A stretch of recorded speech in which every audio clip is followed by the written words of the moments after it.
بسم اللہ الرحمن الرحیم۔ اپنے بھائی جیسا دوست شیخ ضیاء الرحمن سعید صاحب، علامہ ابتسام الہی ظہیر صاحب اور پنجاب کے بہت سے علماء اور کثیر تعداد میں عوام کی فرمائش پر کچھ باتیں اردو میں عرض کرنا چاہتا ہوں کہ الحمدللہ میں نے اعلان حق اور اہل الحدیث علماء کے ساتھ شمولیت کا اعلان کیا ہے۔ میرا ایک دور سیفیت اور بریلیت کی بھی گزر چکی ہے، حنفیت دیوبندیت اور اشاعت و توحید و سنہ کے ساتھ میرا تعلق تھا، لیکن ان تمام ادوار میں ساتھی اس بات سے باخبر ہے کہ انابت اور رجوع الی الحق اور تحقیق، یہ ساتھی اس بات سے باخبر ہے کہ یہ میرا مشغلہ تھا اور حق بات قبول کرنے میں کسی وقت میں بھی میں نے عار نہیں سمجھی ہے۔ میں نے اکثر توحیدی ساتھیوں کو کہا کہ یار اہل الحدیث علماء اہل حق ہے، وہ جو رفع الیدین کرتا ہے، آمین کرتا ہے اور اس طرح قرآن و حدیث کی پرچار کرتا ہے، ہمارے مساجد میں اور ان پر جو پابندیاں ہیں یہ ظلم ہے اور یہ حق کو بند کرنا ہے۔ ساتھیوں نے بہت مشورے دیے کہ اہل الحدیث ہم بھی جانتے ہیں اہل حق ہے، بعض نے کہا حق تو ہے بھی نہیں، لیکن آپ کا عزت ختم ہو جائے گا، ساتھی آپ کو چھوڑے گا، شہرت بھی ختم ہو جائے گا، جو سہولیات ساتھیوں نے مالی طور پر وغیرہ وغیرہ آپ کو دی ہے یہ بھی ختم ہو جائے گا، جو طلباء آپ کے مدرسے میں پڑھ رہے ہیں یہ بھی آپ سے جائے گا۔ آئندہ اہل الحدیث کے حق میں کچھ نہ بولیے، یہ ہمارے نزدیک ایک بڑا جرم عظیم ہے۔ میں نے کہہ دیا اگر حق بیان کرنے پر ساتھی ناراض ہوتے ہیں تو ناراض ہونے دو، اگر حق بات کرنے پر میرا عزت ختم ہو جاتا ہے تو ایسے عزت کو بھی میرا سلام، اگر حق بات کرنے پر مجھ سے طلباء جاتے ہیں، مدرسہ چھوڑتے ہیں تو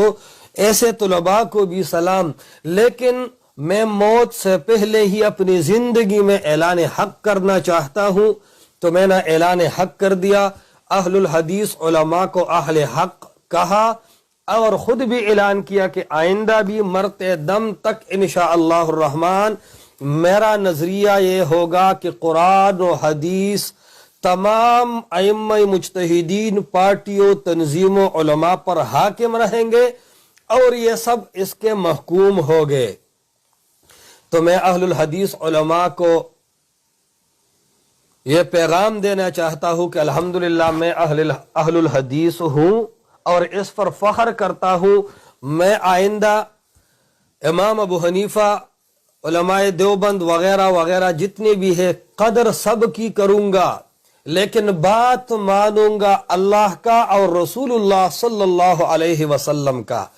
اور اللہ گواہ ہے میں نے جب یہ حق قبول کی تو آج بھی ہمارے مدرسے سے طلباء نے سلام کے بغیر بھی بستریں اٹھا لی، میرے پاس سلام بھی نہیں کیا، گویا کہ میں ان کو کافر لگتا ہوں۔ یہ پتہ لگ گیا کہ اہل الحدیث علماء کے ساتھ معاشرے نے کتنا ظلم کیا ہے، کہ جو ساتھی اہل الحدیث ہوتا ہے آیار تو چھوڑ دو، اپنے شاگرد بھی سلام نہیں کرتے، ہاتھ نہیں ملاتے اور چلے جاتے ہیں، پتہ لگتا ہے کہ یہ اہل الحق ہے اور لوگوں نے بدنام کی ہے۔ یہ بات تو سب نے سن لی الحمدللہ، اور ساتھی مطمئن رہے، اس میں شک نہیں کہ ساتھیوں نے ہمارے ساتھ عداوت ظاہر کی ہے، مجھ پر مصائب کرتے ہیں، تکالیف اٹھاتے ہیں مجھ پر، یہ سب مجھے برداشت ہے، اس پہ ساتھی مطمئن رہے، ہمارا سر بھی قربان، ہمارا خون بھی قربان، ہماری صلاحیتی بھی قربان، ہماری عزت بھی قربان، لیکن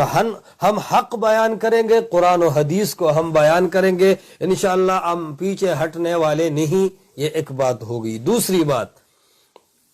لوگ مستقل پروپیگنڈے بھی کرتے ہیں، یہ مال سے متاثر ہوا، یہ شہرت سے متاثر ہوا، یہ